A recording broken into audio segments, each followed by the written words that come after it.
My name is Rich Schmidt. I'm here with Mike and Vonnie Landt at River's Edge Winery down in Elkton. It's August 21st, 2019. Thank you guys both so much for joining us today. You're very welcome. First question, most important question, why wine? We drank a lot of it. Vaughn grew up in Southern California. I grew up in Spokane, Washington. We met fighting over some equipment in a laboratory at the University of Oregon. And we got married, and we're both biochemists. And there are very few jobs for biochemists in Oregon except teaching other people to be biochemists. We ended up in St. Louis, Missouri for 20-some years, and we're looking for a way to come back to Oregon that would use our backgrounds and theoretically allow us to make a living. We started out with a little vineyard, 3-acre vineyard on Walnut Hill, just north and east of Amity, Oregon. We sold that in 1996 because we realized it was too small for our ambitions, and ended up here because 2 vineyards became available here that are a total of 11 and a half acres, which we realized was large enough for our ambitions, and because they're here, we're here. Was there a point at which you were talking about kind of looking for something to do that would be fulfilling with your backgrounds plus Mike way has to a make a living? habit of coming home and saying, I have an idea, and I always say, oh no, and here we are. So tell me about the move back to Oregon and getting started in Amity. Well, that little vineyard, that 3-acre vineyard, we farmed long distance. We lived in St. Louis the entire time that we owned it, and we hired a service to take care of it. But one thing that we got lucky with is that we met a French-trained winemaker, John Elias, who you may have interviewed, I don't know. Not yet. He lives in Portland, and we partnered in that. We provided the grapes, he made the wine, and we split the proceeds. And that went on for quite a few years, and that is basically our only real training in winemaking, is what we learned from John and have picked up in others, minor sources. We have no formal training in winemaking. So we started out making 1 barrel in 1994. That sounds about right. And this That was Pinot? I think it was. Yes. Was it Pinot? Was there, when you started, you talked about your ambitions. What were your ambitions when you started? Our ambitions were to ultimately come out here, to leave St. Louis behind. It's a wonderful city, but weather is not one of the great things there. And I could not handle the summers there. So we were looking for a way to get back to Oregon. And wine is something we really liked, something we knew something about. And our biochemistry backgrounds weren't going to hurt. And so we ultimately hit upon buying these older vineyards. They were planted in 1973, among the very oldest still producing vineyards in Oregon. And we built this building in 2000 and opened up a tasting room on the weekends, ultimately every day now. And we just slowly progressed, got larger. And we knew that we could grow the grapes and we could make the wine, but then we said, oh no, we have to sell it. So that was a whole different part of the business. Tell me about that. Tell me about learning how to sell wine. Well, that's been a problem. In 1995, there were 3,200 wine distributors in the United States. There are now about 1,200 wine distributors in the United States. In 2006, we were selling the vast majority of our wine through distributors and had our distributors on allocation. They couldn't buy just anything they wanted. Well, those days are long gone. We still have distributors. We are making efforts to expand our horizons. We sent our general manager, Colin Betty, to Europe this winter, where we're trying to recruit overseas distribution. And we are successful in exporting a fair amount of wine to Ontario, Canada. But just about every few months or year, we lose a distributor and find it very difficult to replace them. So we've really worked at expanding our direct-to-consumer. And of course, the tasting room being open every day has been a good outlet for wine. We've got a wine club. The wine club is really helping. We have a certain presence on the internet, which we need to expand on quite a bit. But it's true that we need to focus on direct-to-consumer. Sure. So let's back up a little bit, talk about the vineyards when you found these vineyards down here. You mentioned how old they are, oldest continually producing. So tell me about the state of the vineyards and kind of what you hoped when you saw them. Well, we saw them for about a half an hour and bought them. They're own-rooted, that is, they are not grafted, and so they are susceptible to the insect pest phylloxera. We've managed to keep that at bay. There's no phylloxera in our immediate area, but it's something to worry about. But they were in good shape when we bought them. They're in pretty good shape. We've put quite a bit an investment in replacing trellis and deer fence. We've placed almost all the deer fence on all sides. But they've been farmed by the original the family that had planted them in the first place in '73. And they had 5 kids who all grew up and declined to carry on, as happens, I think, with families. So we figured the kids had developed a bad attitude growing up. Well, they working probably in the worked pretty vineyards. hard in those vineyards and maybe weren't looking forward to working hard in them anymore. But we bought, Ken Thomason is the gentleman we bought the vineyards from. And he suggested that we talk to John Bradley because we weren't living here full time. We needed somebody to take care of the vineyard. So that was the start of a good friendship and partnership. Right. So we did not quit our day jobs completely until 2005. We went part-time, half-time in 2003. So it was, again, a gradual process of building the winery, doing some work in the vineyard, and ultimately getting it to a situation where we could expect it to support ourselves. In fact, the first few summers when we were only open, the tasting room only open weekends, Bonnie Bradley actually was running the tasting room for us. People still can get confused between Bonnie and Vonnie at River's Edge. I believe it. So tell me about the area when you got here. Tell me about Elkton as a wine growing region when you got here. Well, there was the Bradley Vineyard, which is it's 20 some acres. There are our vineyards, which are 11 to 12 acres. There was a neighboring vineyard owned by the Bing family, which was 12 acres. Have I left any out? I don't think there were any other vineyards in there. Yeah. And we were the first winery in 2000, but things really changed dramatically. The next winery was Brandborg in 2002, and then Bradley opened a tasting room in 2003. Now there's about 150 acres of vineyard in the immediate area, and just people have just sort of piled on. Have decided that this is a good place to grow grapes and to make wine. Sure. Tell me about the grapes you're growing here. What was already being grown in the original vineyard, and kind of what you've done to the vineyard? Well, that's interesting because the vineyard was equal parts Pinot Noir, Riesling, and Gewürztraminer. And I'm probably a little different than my fellow grape growers around here, but I'm not a fan of Elkton Riesling. So I had that all grafted over to Pinot Noir, and I grafted most of the Gewürztraminer to Pinot Noir as well. So now we have 10 acres of Pinot Noir and an acre and a half of Gewürz left. And we just had one subclone when we bought the vineyards. It was Bodensville, and now we have 115 and Pomard. So it's kind of to diversify the Pinot as well. Sure.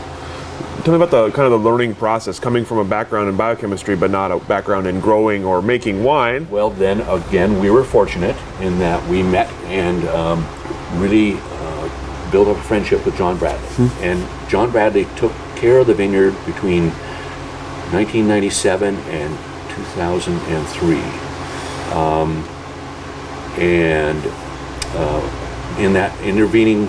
In those intervening years, I just asked a lot of questions and learned a lot from John. What was something about being in the vineyard or winery business that surprised you as newcomers to it? Was there something that you were not expecting?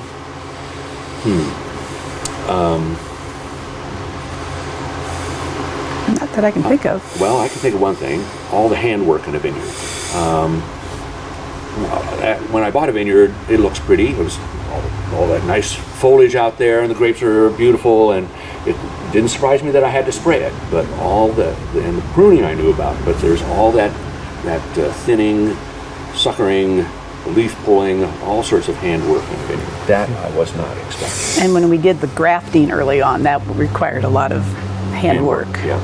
to train the new trellis, up the trellis, and actually I ended up doing a lot of that because when we first moved out here, you had to go back to St. Louis a lot. That's true. So I would spend a couple of hours every morning out in the vineyard, which was actually quite fun. And I don't even do that anymore.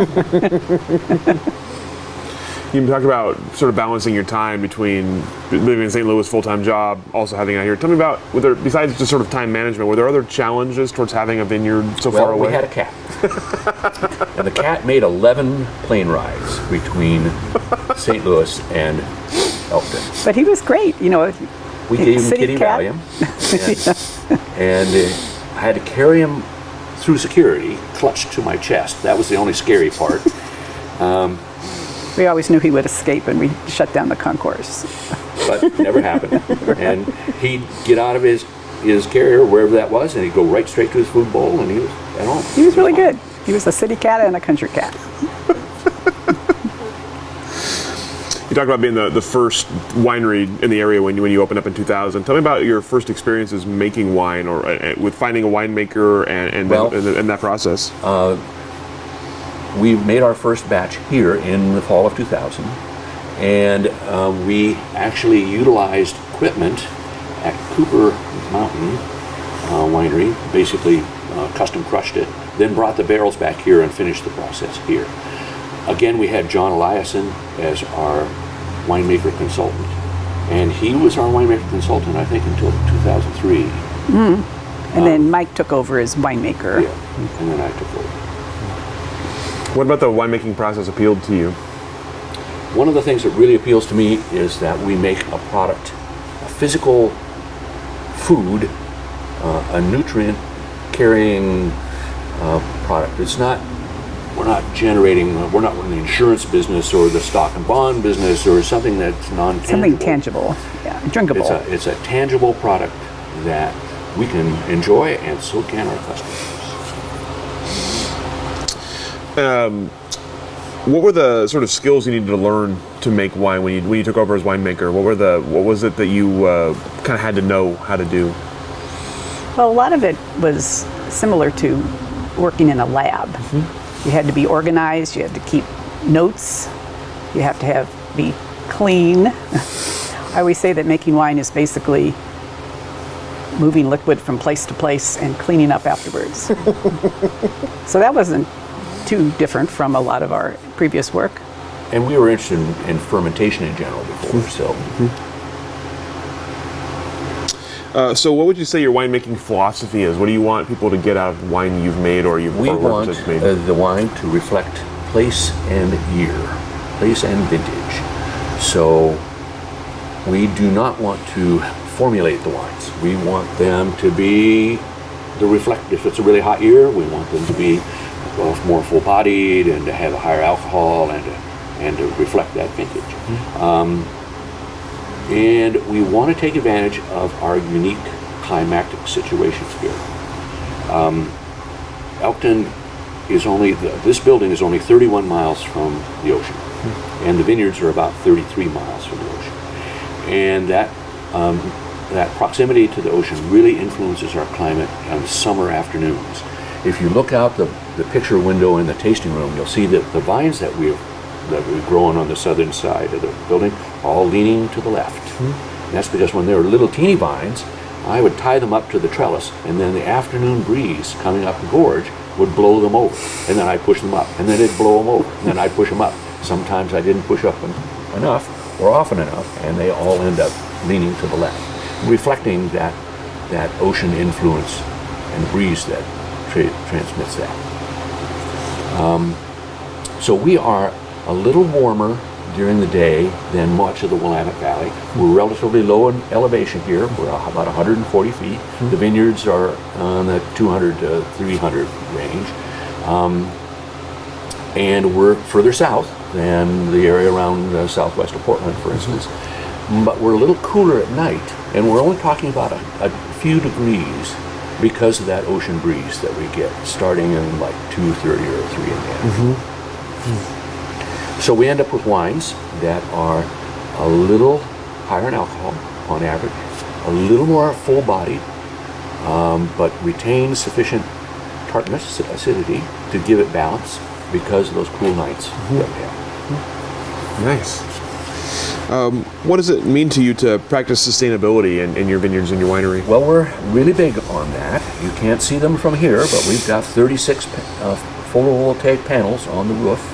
And over here is our inverter that converts that into electricity that we can use. And the excess goes out towards our electric cooperative, Douglas Electric Cooperative, and makes the meter run backwards. And we build up credit starting in May, wouldn't you say? Mm-hmm. It goes through lasts till December. December. Mm-hmm.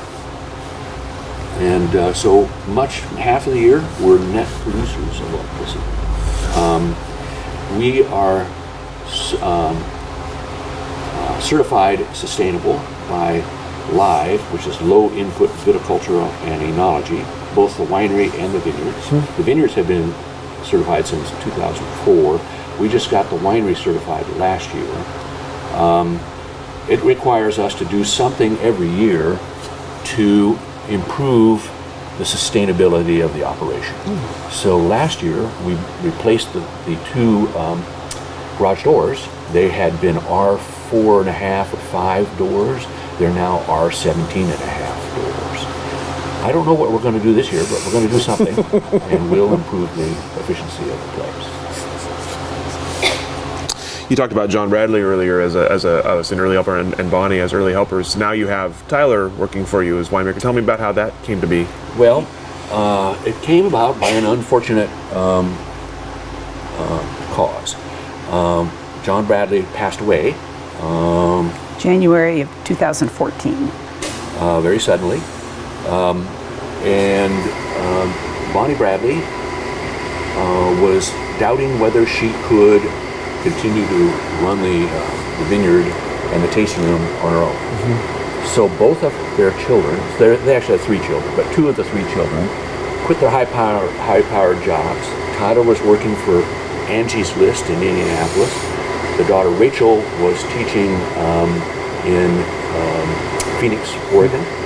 They both came back here to help their mom, and Tyler needed a job, so we hired him as an assistant winemaker. 3 years after that, we promoted him to winemaker, and now I don't have to do any heavy lifting at all. So Mike demoted himself. So what are your roles in the business now? How do you, what part do you play here? I put myself in charge of sales. And I still do a lot of the accounting and paperwork, and I'm slowly passing that off to Colin Betty, who is our second full-time employee. Colin came to us because he was a good friend of Tyler's. They worked together in Chicago. And Colin and his then partner, who's now his fiance, kind of wanted something different from downtown Chicago. So they found it here in Elkton. A little bit different. Yeah. What's the famous street they live on? Oh, I don't know, but pretty Miracle Mile or something? downtown, near downtown Chicago. But they've taken to the country life, and Colin is now our general manager, and he's actually the person who got the winery certified sustainable. The vineyards already were, but we had a few hoops to jump through and records to keep, when he's very good at that. Sure. In fact, when the inspector came, I told Colin that his eyes were going to glaze over with all his little charts and graphs, and sure enough, they did. But we got certified, so that worked out. Tell me a little bit about the evolution of the winery since you started. You're about 20 years old now making wine, and I know you make other things that you're not growing. So tell me about kind of the other varietals you're making and the growth of the River's Edge. Well, we started out, when we opened that tasting room in 2000, we had 2 Pinot Noirs and a dry Gewürztraminer. That's all we had. And we quickly learned, we really didn't appreciate this, that it's important to have diversity in what you offer, and part of that importance has to do with the fact that it's more welcoming, it's more, it's nicer. Hospitable. Yeah, hospitable if you have some wines that are sweet, because there's people who really like. So we like Pinot and we like dry Gewürz, and we were surprised when people wanted something different. So we we've branched out. One of the things that helped us is that we only had Pinot Noir and Diverse in our vineyard, but these other people planting vineyards on all sides of us gave us material to work with. And for quite a few years, we were the first buyer for many of the vineyards who started out here. And we were kind of proud of that, in that we felt that we were helping out the community establish an alternative to the timber industry in terms of trying to make a living here. And I think that there's been a substantial influx of younger people associated with the wine business, not only with our winery, but in other operations here, that has changed the age makeup of the surrounding area. You talked earlier about kind of the unique spot here Elkton is, southern but not that southern, close to the coast and cool. So you talked about it being well suited for wine grapes. Is there anything you've had to do differently because of the kind of interesting climatic area you have here? One of the things we have to watch out for is we can overdo it in the sugar and therefore alcohol department. So we've made a fair number of 15% Pinot Noirs. And we have actually made, on 4 occasions, a 16% Pinot Noir. And it still wasn't dry. It still had some sweetness, which we were appalled at when it first happened. What are we going to do with a sweet Pinot Noir? But we bottled it up under a cute name, Dulcet Cuvée, and it flew out the door. So now we're looking for opportunities to do that when we can. But we do have to watch that we can get our alcohols up too high. So that's been a bit of a learning curve for us. Now, you mentioned other varietals. One of the things about having 2 young guys working for the winery is that they have ideas and they want to put them into exercise. So now we have a sparkling Pinot Gris, we have a sparkling Rosé of Pinot Noir. We are about to bottle our first late harvest Pinot Gris. They're doing things, they're advocating for things that we might not ever have attempted. Have a kind of that's this fancy expanded our second repertoire, label, right? which is coming out with our sparkling rosé.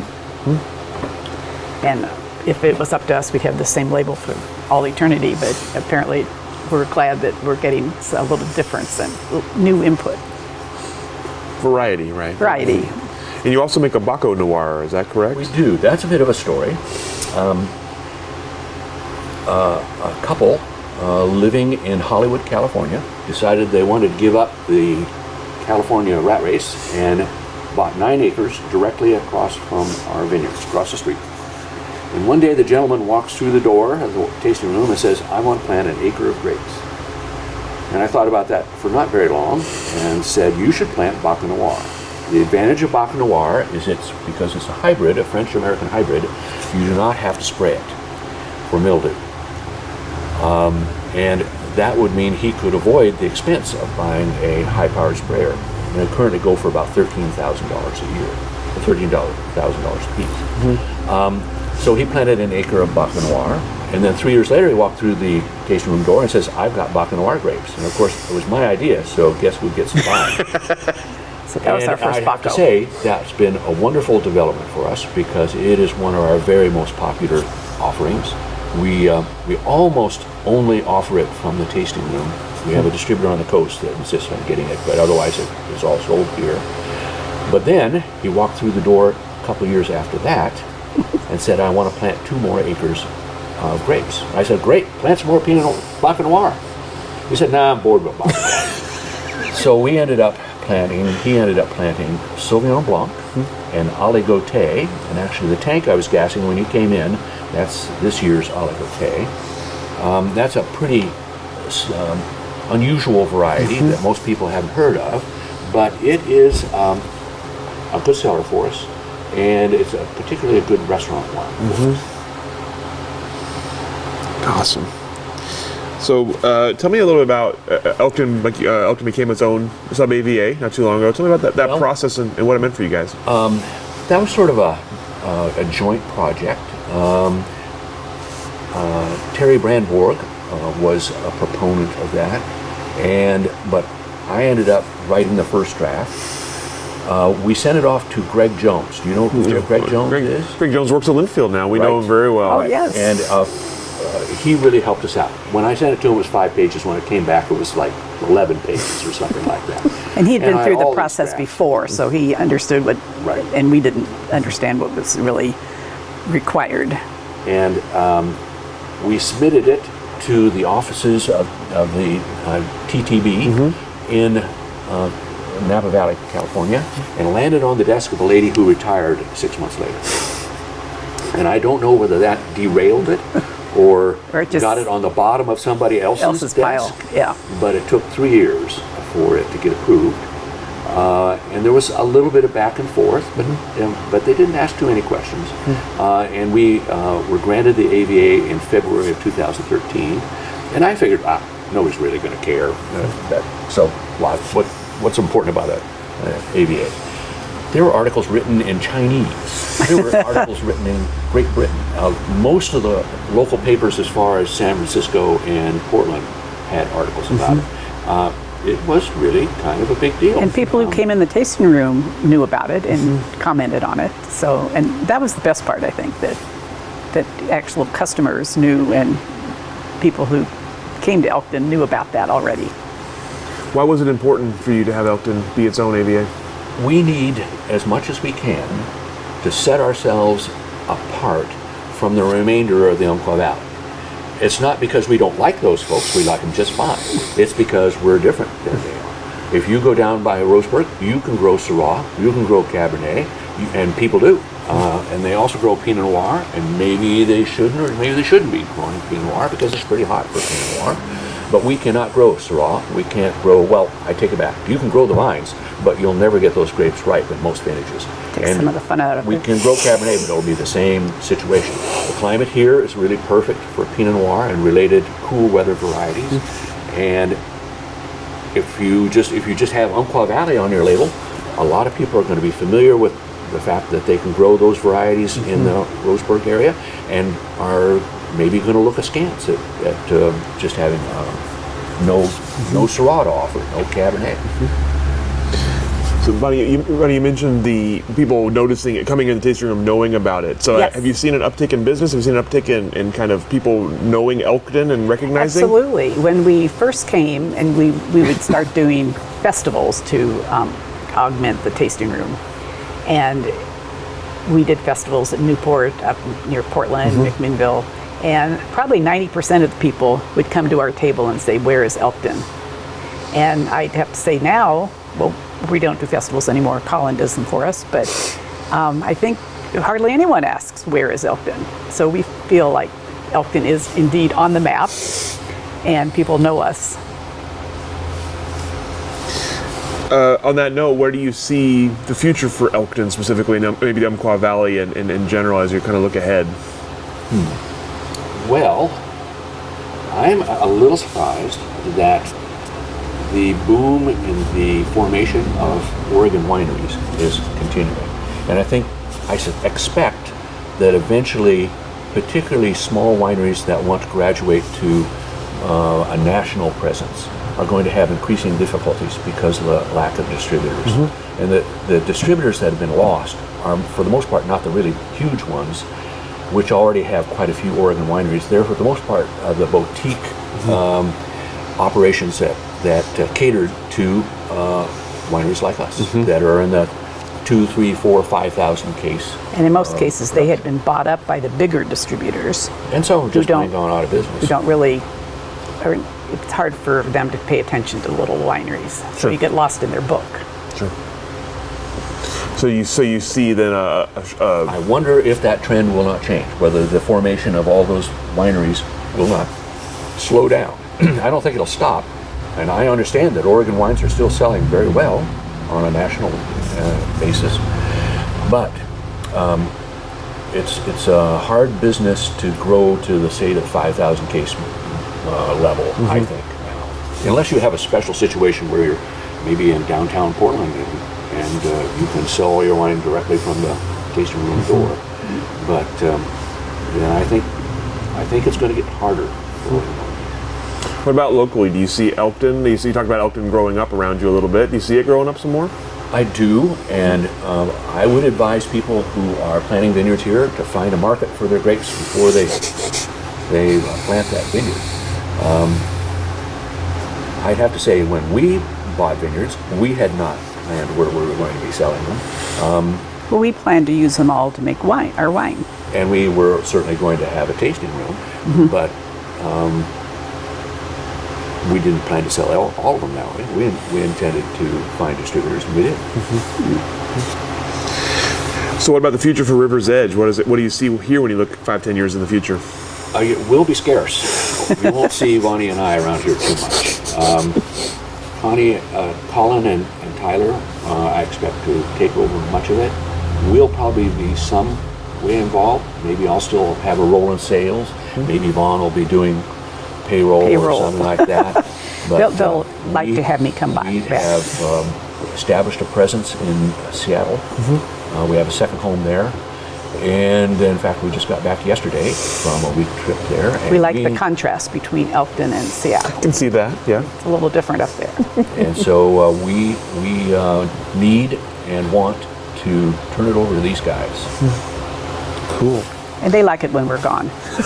And they get to have fun with new varietals. That's right, new labels.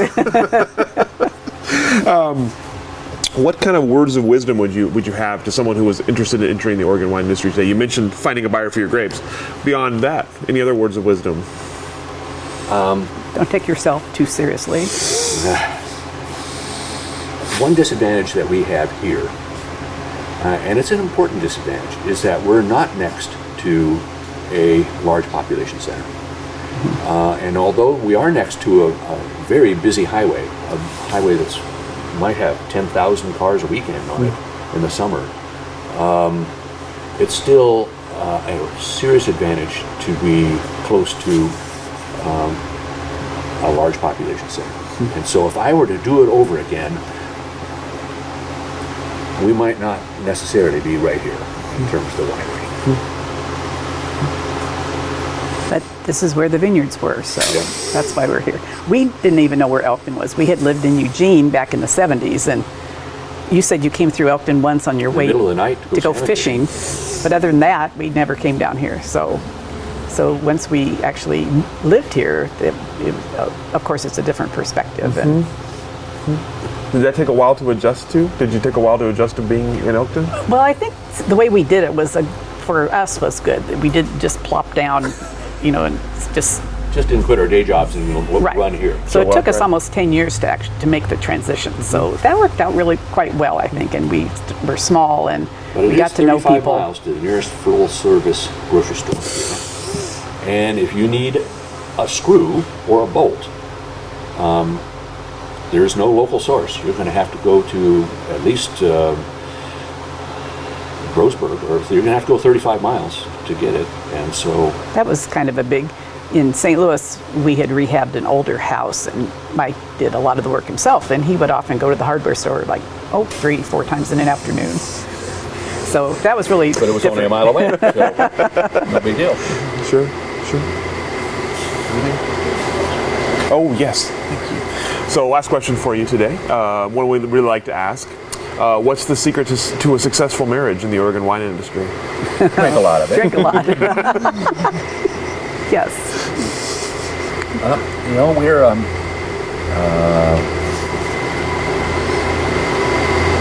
don't know how to answer that question. We're compatible. Yeah. We're both Virgos. We don't like confrontation. Works out well. All right.